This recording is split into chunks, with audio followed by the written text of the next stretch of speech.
আসসালামু আলাইকুম। SSC ২৬ batch. তোমাদের এসএসসি আর কয়েক মাস পরেই, তাই তো? এবং এই সময়টাতে তোমরা যারা তোমাদের প্রস্তুতি গোছায় নিতে চাচ্ছ এবং বায়োলজি সাবজেক্টটাতে একটু ভীতিকর অবস্থানে আছো, তোমাদের সকলকে আজকের এই ভিডিওতে স্বাগতম। কেননা আজকে আমরা বায়োলজিতে ঠিক কিভাবে প্রিপারেশন নিতে হবে ইন পার্টিকুলারলি সিকিউ এর জন্য সেটাই আলোচনা করতে যাচ্ছি। আমাদের বায়োলজি বইটাতে টোটাল 14 চ্যাপ্টারের মধ্যে আমরা প্রথম 7টা চ্যাপ্টারকে আজকের এই ভিডিওতে আলোচনা করব। তো আজকে তোমাদের সাথে আছি আমি তোমাদের মুনসাহিব ভাইয়া। আমি কারেন্টলি পড়াশোনা করছি ঢাকা মেডিকেল কলেজে এবং আজকে আমরা এসএসসি বায়োলজির জন্য যা যা প্রয়োজন প্রথম 7টা অধ্যায়ে সিকিউআই ভালো করতে সবকিছু জেনে নিব। তো আজকে আমরা এই ক্লাসটা করতে যাচ্ছি যেই বইটার সাহায্য নিয়ে, সেটা হচ্ছে আমাদের কিউএনএ সাজেশন 2.0 বইটা, যেটা গত বছরে বেস্ট সেলার বইগুলোর মধ্যে একটা ছিল এবং এবছরেও এটার একটা নতুন এডিশন বের করা হয়েছে। এটা আমার মতে আমাদের প্রিপারেশনটা গোছায় নিতে হেল্প করবে। তো আমি আমার কপিটা নিয়ে নিলাম, আমি চলে যাচ্ছি বায়োলজি সেগমেন্টে। এই যে ওকে, তো বায়োলজি একদম শুরু থেকে শুরু করি আমরা। ফার্স্ট চ্যাপ্টারের নাম হচ্ছে জীবন পাঠ।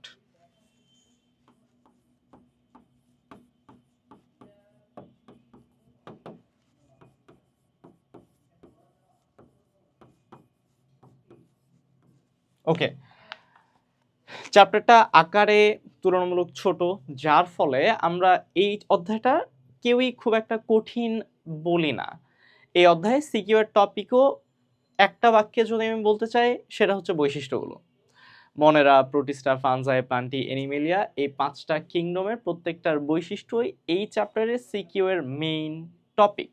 অর্থাৎ আমি যদি এ প্লাস পাইতে চাই এবং এক অধ্যায় থেকে অ্যান্সার করতে চাই, তাহলে আমাকে এই 5টা কিংডম এর বৈশিষ্ট্যগুলো মনে রেখেই পরীক্ষায় বসতে হবে।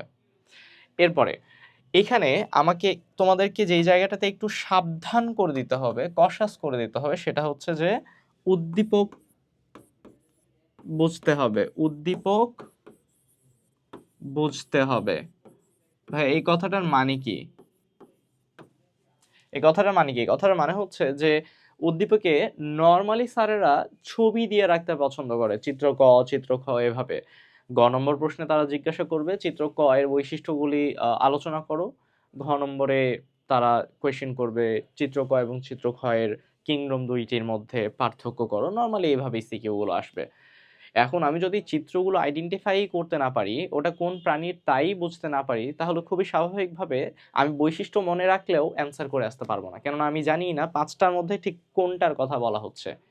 এক্সক্লুসিভলি মনেরা, প্রোটিস্টা, ফানজাই, এই 3টাতে আমরা এই ভুলটা বেশি করি।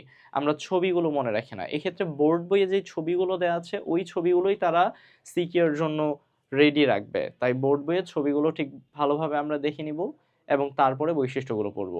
তো এই একটা জায়গায় তোমাদেরকে আমাকে কশাস করে দিতে হতো যে উদ্দীপক বুঝতে পারি না, আমরা দেখে অ্যান্সার করতে পারি না, উদ্দীপক বুঝতে পারতে হবে। তো জীবন পাঠে এটাই ছিল মেইন কথা।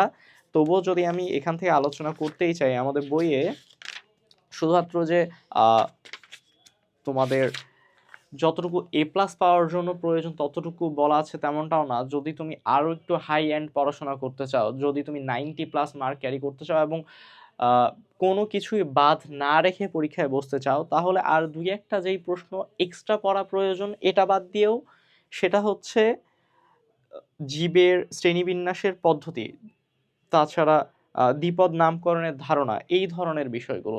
যেমন দ্বিপদ নামকরণের ধারণা, এটা কিন্তু ওই ধরনের প্রশ্ন না যে প্রতি বছর আসে বা প্রতিটা বোর্ডেই আসে, বাট চলে আসতেই পারে। যদি তোমার বোর্ডে চলে আসে তাহলে কিন্তু এটা তুমি ঠিকভাবে লিখে যেতে পারবা না। দেখা যাচ্ছে 4-এর মধ্যে 3 পেলা বা 2 পাইলা, তাহলে এটা কিন্তু তোমাকে টপ র্যাঙ্ক নিয়ে এনে দিবে না বোর্ড এক্সামে। হয়তো এ প্লাস এনে দিবে, কিন্তু ওই তো তুমি যদি টপ র্যাঙ্ক ধরতে চাও তাহলে এরকম কিছু এক্সট্রা প্রশ্ন পড়তে হবে, সেটাও আবার আলাদা করে পয়েন্ট আউট করে দেয়া আছে।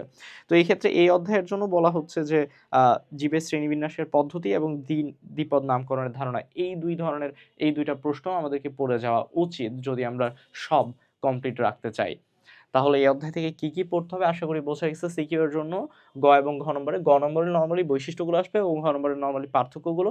পার্থক্য বেসিক্যালি কিছুই না, ওই বৈশিষ্ট্যগুলোই তোমাকে পাশাপাশি বক্স করে লিখতে হবে, দ্যাটস ইট। ওকে, তাহলে এক অধ্যায় গেল। তারপরে চলে যাওয়া যাক দ্বিতীয় অধ্যায়। দ্বিতীয় অধ্যায়ের নাম হচ্ছে জীবকোষ ও টিস্যু।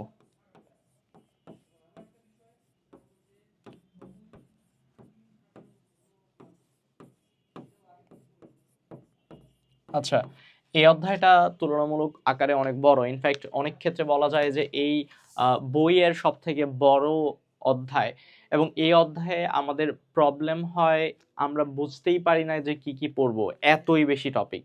তো এই অধ্যায়ে যদি আমি কনসাইজ করে দিতে চাই এ প্লাস পাওয়ার জন্য আমাদের যতটুকু পড়া উচিত সিকিউ এ, সেটা হচ্ছে প্রাণী টিস্যুর ধারণা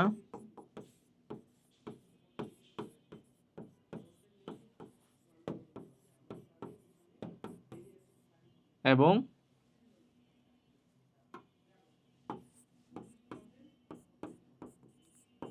উদ্ভিদ টিস্যুর ধারণা, অর্থাৎ লাস্টের পার্টগুলো।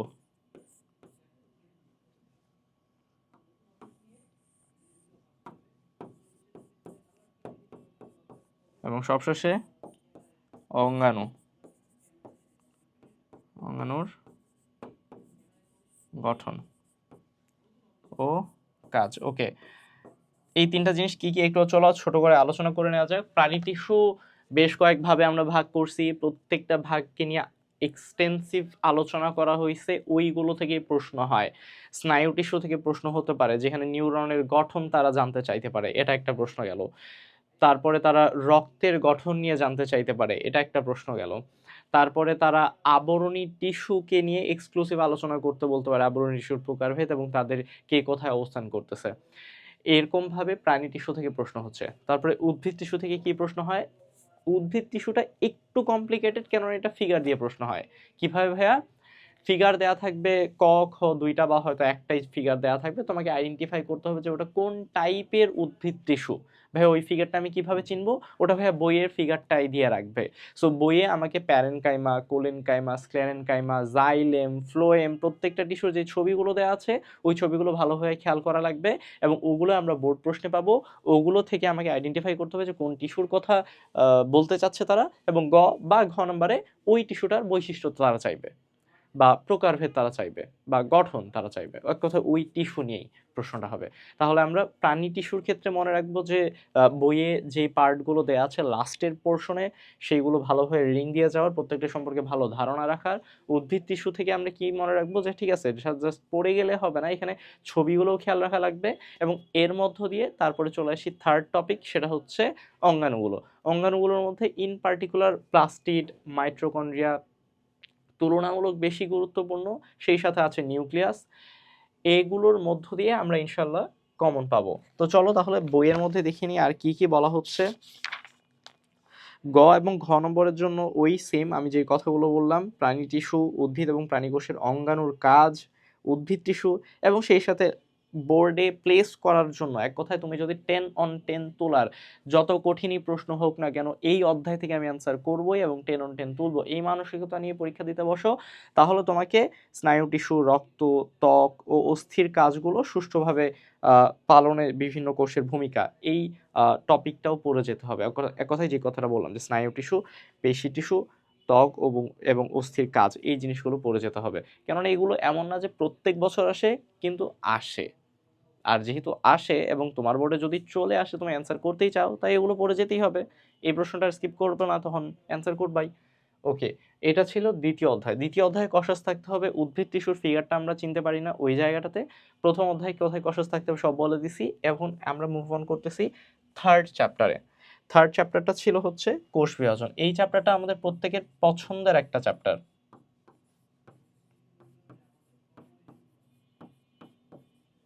এই চ্যাপ্টারটা আমাদের প্রত্যেকের একটা পছন্দের চ্যাপ্টার, কেননা এই চ্যাপ্টারেও প্রশ্নের টপিক কম, তাই আমরা ইজিলি কমন পাই। ওই কমনের জায়গাটা গড় ঘয়ে কি আসে আরেকবার তোমাদেরকে রিক্যাপ করাই দেই। মাইটোসিসের ধাপগুলো, অনিয়ন্ত্রিত মাইটোসিসের কুফল, এবং মিওসিসের গুরুত্ব। নর্মালি এই তিনটাই ব্রড স্পেকট্রামে প্রশ্ন হয়, গ বা ঘতে এই তিনটার মধ্যে যে কোনো দুইটা দিবে। এখন ভাইয়া গ নাম্বারে যদি মাইটোসিস ধাপ আসে ৫টার মধ্যে যে কোনোটা আসতে পারে। সো এইখানে একটা প্রশ্নের মধ্যেই ৫টা প্রশ্ন লুকায় আছে। Prophase, prometaphase, metaphase, anaphase, telophase.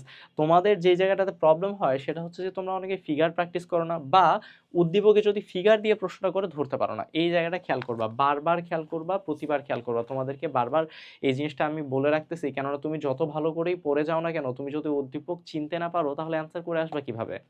তো এই অধ্যায়ে কি খেয়াল রাখতে হবে? Prophase, prometaphase, metaphase, anaphase, telophase. আমি যেন এই ৫টা শুধু ড্র করতে পারি এমনটা না, আমাকে যদি ফিগার দিয়ে রাখে তাহলে আমি যেন আইডেন্টিফাইং ফিচার দেখে আইডেন্টিফাই করতে পারি যে এটা কোন ধাপের কথা বলা হচ্ছে। আমি যদি প্রোফেজে বলি, প্রোফেজ এ মোটামুটি সব স্বাভাবিক থাকে। এর মধ্যে ইন পার্টিকুলার বেশিরভাগ ক্ষেত্রে ওই নিউক্লিয়াসের বাইরে নিউক্লিয়ার মেমব্রেনটা বিলুপ্ত হওয়া শুরু করবে। আর প্রোমেটাফেজে স্পিন্ডল যন্ত্র তৈরি হবে। মেটাফেজে দেখবো যে মাঝ বরাবর ক্রোমোজোমগুলো থাকবে। অ্যানাফেজে দেখবো যে দুই পাশে সরে যাচ্ছে, VLJI আকৃতিতে দেখা যাবে। এবং টেলোফেজের ছবিতে তো আমরা খুব ভালোভাবে বুঝতে পারি যে দুইটা আলাদা নিউক্লিয়াস হয়ে গেছে। সো এইভাবে ৫টা আলাদা ফিগার যেন ৫ ভাবে আমি চিনতে পারি, আমি যেন দেখে বুঝতে পারি যে এটা এই ফেজের, সেটা আমাদেরকে মেক শিওর করতে হবে। এবং এখানে কোষ বিভাজনে তাহলে কি কি, আমি বই থেকে আরেকবার তোমাদেরকে রিক্যাপ করায় দিই। যেমনটা বললাম, মাইটোসিস পর্যায়সমূহ থেকে প্রশ্ন হবেই। জীবের ধারাবাহিকতা রক্ষায় কোষ বিভাজনের অবদান, অর্থাৎ মাইটোসিসের গুরুত্ব, মিওসিসের গুরুত্ব, এই রিলেটেড প্রশ্ন। এরপরে জীব দেহে মাইটোসিস কোষ বিভাজনের গুরুত্ব, যেমনটা বললাম। জনন কোষে মিওসিসের ভূমিকা, মানে মিওসিসের গুরুত্ব, যেমনটা বললাম। ওই তো এই কয়েকটার বাহিরে কোনো প্রশ্ন আমাদের ইনশাআল্লাহ হবে না। তাহলে তৃতীয় অধ্যায় তুলনামূলক সহজ ছিল। সহজের মধ্যে ফিগারগুলো প্র্যাকটিস করতে হবে। আর এই অধ্যায় থেকে এই জন্য আমি বারবার করে বলতেছি যে অ্যান্সার করা উচিত, কেননা এই অধ্যায়ে ইজিলি আমরা ফিগার অ্যাড করতে পারি। ছবি অ্যাড করলে ইজিলি আমরা 4-4 তুলতে পারি, অ্যাটলিস্ট বায়োলজির ক্ষেত্রে। চলো তাহলে আমরা পরের অধ্যায়ে যাই। পরের অধ্যায় হচ্ছে জীবনী শক্তি।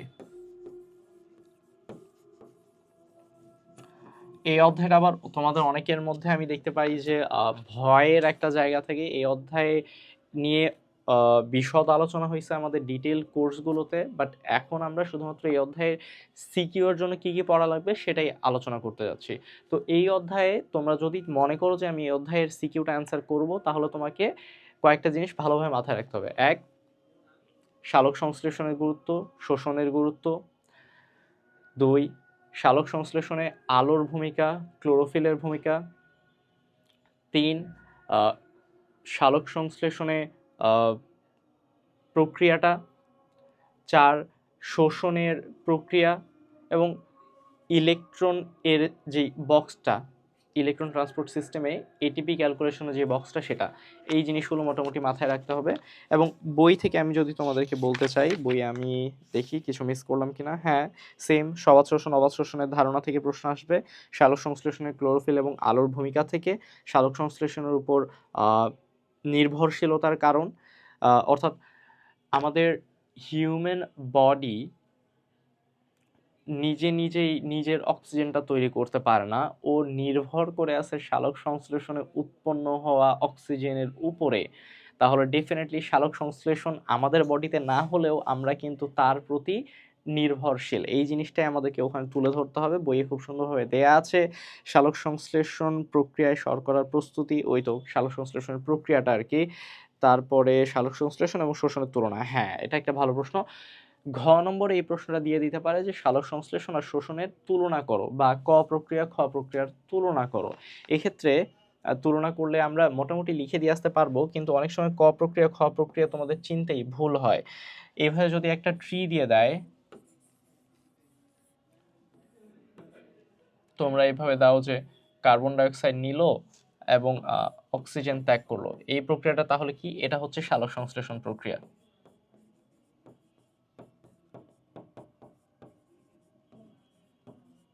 এখানে তারা দিয়ে রাখবে হচ্ছে ক প্রক্রিয়া। আবার এখানে যদি একটা মানুষ হয়,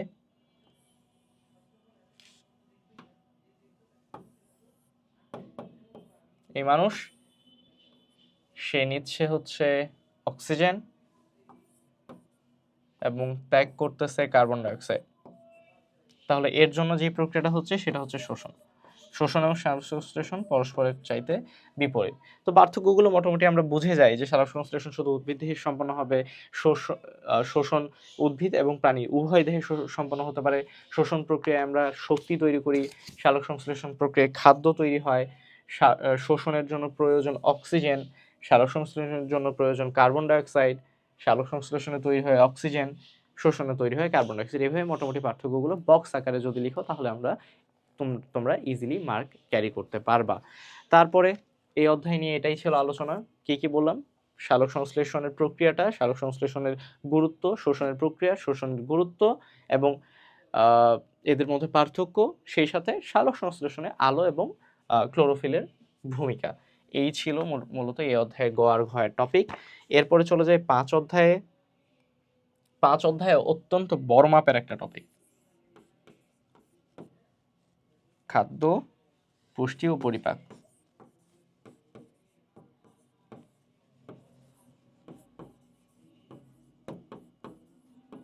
ওকে, এইখানে আমাদেরকে কি মনে রাখতে হবে ভাইয়া? এই অধ্যায়টা একটু বড়, হ্যাঁ, কিন্তু এই অধ্যায়ে পড়ার টপিক কি আছে? সবার আগে একটা ম্যাথ আসে। তো এই অধ্যায়ে তোমরা যদি অ্যান্সার করতে চাও, তোমাদের জন্য একটু বলা যায় যে আপার হ্যান্ড আছে, কেননা ইজিলি একটু টাইম বাঁচাইতে পারবা এবং ইজিলি 3 এ 3 তুলতে পারবা ম্যাথটা যদি গ নাম্বারে আসে। কিসের ম্যাথ ভাইয়া? বিএমআই বিএমআর এর ম্যাথ। বিএমআই বা বিএমআর এর ম্যাথ, এটা একটু কষাস থাকতে হবে, ঠিক আছে? স্পেশালি মাঝে মাঝে তোমরা সূত্র ভুলে যাও, বা হয়তো বিএমআই এর ক্ষেত্রে ওজন ভাগ উচ্চতার উপরে স্কোয়ারটা দিতে ভুলে যাও, বা উচ্চতাটা ভুল এককে নিয়ে ফেলো। এই ধরনের ভুলগুলো যদি না করো তাহলে কিন্তু অনেক সুন্দর করে সময় বাঁচায় তোমরা ইজিলি ম্যাথটা দিয়ে আসতে পারবা। তো গ নম্বরে এটা নর্মালি আসে। এরপরে কি পড়তে হবে? খাদ্য পরিপাকে উৎসেচকের ভূমিকা। খাদ্য পরিপাকের প্রক্রিয়াগুলো নর্মালি বিক্রিয়া আকারে যদি লেখা যায় তাহলে খুব ভালো মার্ক তোলা যায়। এরপরেই চলে আসি পৌষ্টিকতন্ত্রের প্রধান অংশ এবং সহায়তাকারী অঙ্গের গঠন এবং কাজ। পৌষ্টিকতন্ত্র, আচ্ছা, তন্ত্র বলতে আমরা কি বুঝি? অনেকগুলো অঙ্গর সমষ্টি হচ্ছে একটা তন্ত্র। পরিপাকতন্ত্র কাজ কি? পরিপাকতন্ত্রের কাজ হচ্ছে পরিপাকে সাহায্য করা। পরিপাকতন্ত্রে যে অঙ্গগুলো আছে, যেমন স্টমাক, আমাদের ইন্টেস্টাইন অর্থাৎ ক্ষুদ্রান্ত্র, বৃহদান্ত্র, এই ধরনের যে অর্গানগুলো আছে বা যকৃত, অগ্নাশয়, এগুলোর গঠন এবং কাজ থেকে প্রশ্ন হতে পারে। তারপরে হচ্ছে রোগগুলো, অন্ত্রের বিভিন্ন সমস্যাজনিত রোগ এবং প্রতিরোধ ও প্রক্রিয়া। এটা খুব বেশি আসেনি, বাট আসার মতো একটা টপিক দেখে আমরা দিয়ে রেখেছি।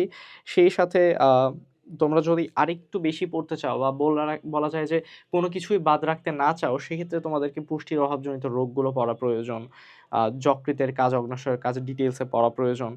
দেন প্রাণী খাদ্যের প্রধান উৎস এবং উপাদান, এই ধরনের কিছু প্রশ্ন, বা আদর্শ খাদ্য পিরামিডে কি থাকে, খাদ্য পিরামিড রিলেটেড প্রশ্ন। এর জন্য শুরুর দিকে যে টপিকটা আছে ওটা একটু পড়ে নিতে হবে। তাহলে মেইনলি টপিক হচ্ছে অন্ত্রের মধ্যে যে অঙ্গগুলো আছে ওই অঙ্গগুলোর গঠন, কাজ, পরিপাকের প্রক্রিয়া যেটা আমরা বিক্রিয়া দিয়ে দেখাবো। এরপরে আছে হচ্ছে বিএমআই বিএমআর এর ম্যাথ। মোটামুটি এই 3টা টপিক।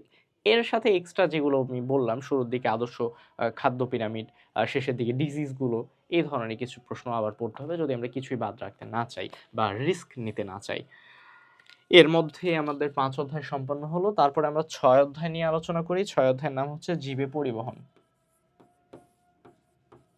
আমাদের অনেকেরই আবার এটা পছন্দের একটা অধ্যায়, কেননা এই অধ্যায়ে হার্ট আছে, হার্টের ফিগার প্রচুর আসে, আমরা এটা জানি, হার্টের লম্বচ্ছেদের চিত্র, এবং এটা অ্যান্সার করার জন্য অনেকে মুখিয়ে থাকে, কেননা হার্টের ছবি তোমাদের অনেকে আবার খুব ভালো ড্র করতে পারে। যারা ড্র করতে পারো বা পারো না, আমি সাজেস্ট করব যারা পারো না ওরাও যেন প্র্যাকটিস করে ফেলো, কেননা এখানে হার্টের ছবিটা দিলে 3-এ 3 ইজিলি পাবা। কেউ কখনোই 1 মার্ক কাটতে পারবে না যদি তুমি ছবি ঠিকভাবে দাও এবং লেবেল ঠিকভাবে করো। লেবেল করার ক্ষেত্রে আমাকে কিছু জিনিস তোমাদের স্মরণ করায় দেওয়া উচিত। সেটা হচ্ছে যে তুমি যখন ফিগারটা ড্র করবা, ধরে নিলাম এটা হচ্ছে তোমার খাতা, এবং খাতায় ধরো এইভাবে মার্জিন টানা আছে, তুমি কি করবা? ফিগারটা এমনভাবে, হার্টের ছবি এমনভাবে ড্র করবা যেন তুমি লেবেলগুলো সব ডান পাশে দেখাতে পারো, ওকে? এবং ফিগার, তারপর নিচে কিন্তু লিখতে হবে ফিগার অফ হার্ট বা চিত্র হৃৎপিণ্ডের লম্বচ্ছেদ। এখানে 1-এর গ হয়তো লিখলা, বা 1 নং প্রশ্নের গ এর উত্তর। এখানে উপরে কিছু কথা লিখবা, নিচে কিছু কথা লিখবা। কখনোই ছবিটা একদম শুরুতে হঠাৎ করে দিবা না। শুরুতে কিছু কথা লিখবা, তারপরেই দিবা। আবার ছবিটা একদম শেষেও দিবা না, মাঝে দিবা, তারপরে আবার কিছু কথা লিখবা। এর মধ্য দিয়েই ছবিওয়ালা সিকিউগুলো অ্যান্সার করতে হয়। তো হার্টের লম্বচ্ছেদ ঠিক আছে বললাম একটা টপিক, বাট এই ব্যতীত আর কি কি পড়া লাগবে? হার্টের লম্বচ্ছেদ, হার্টের কাজ, এরপর রক্তের উপাদানের কাজ, রক্তে বিভিন্ন উপাদান আছে সেগুলোর কাজ, যদিও এটা 2 অধ্যায়ের সাথে রিলেটেড এই প্রশ্নটা, 2 অধ্যায়েও কিন্তু রক্ত নিয়ে খানিক আলোচনা করা হয়েছে। এরপরে প্রচ্ছেদন একটি অতি প্রয়োজনীয় অমঙ্গল, এটা বিজ্ঞানী কার্টিস বলছিল, এটা খ নাম্বারে আসে আবার গ নাম্বারেও চলে আসতে পারে। এর ছাড়াও আমাদেরকে আরও কিছু বিষয় খেয়াল করা লাগবে, যদি আমরা কোনো কিছুই বাদ রেখে, কোনো কিছুই বাদ না রেখে যেতে চাই, তাহলে হৃৎপিণ্ডকে সুস্থ রাখার উপায়, দেন কোলেস্টেরলের ভূমিকা, আদর্শ রক্তচাপ, এগুলো থেকে প্রশ্ন হতে পারে। যদিও এগুলো প্রত্যেক বছর হয় ওই রকম টপিক না, স্টিল তুমি কোনো রিস্ক না চাইলে এই ধরনের বই আর কিছু আমাদের প্রশ্ন দেওয়া আছে, ওইগুলো খেয়াল করে যেও। তো এই অধ্যায়ে আমাকে এই জিনিসটাই বলে দেওয়া উচিত ছিল তোমাদের, যে অ্যাকচুয়ালি ফিগার ড্র করব কিভাবে, এই জিনিসগুলো যেন ভুল না হয়, তাহলে ইজিলি ছবিওয়ালা যে কোনো প্রশ্নে আমরা 3-3 তুলতে পারবো। এবং সবশেষে চলে আসি আমাদের এই বলা যায় যে পার্টের ফার্স্ট পার্টের লাস্ট অধ্যায়, সেটা হচ্ছে গ্যাসীয় বিনিময়।